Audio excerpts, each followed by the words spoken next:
কিনলে মদ খাওয়া এটা কখনো হয় কি?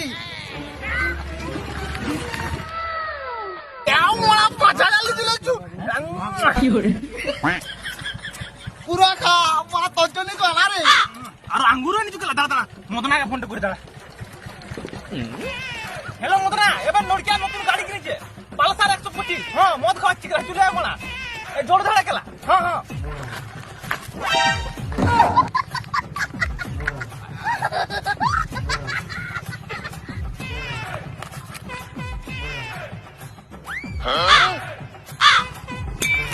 নতুন গাড়ি কিনলি তুই, মদ আনলি তুই, চাট আনলি তুই, সবগুলো খাইয়া আনলি তুই, মানে বাল ছিটে বোতল গুলো ঢুকাইলে মারাতে মানে যখন আমি গাড়িটা কিনলে যখন তোকে পয়সা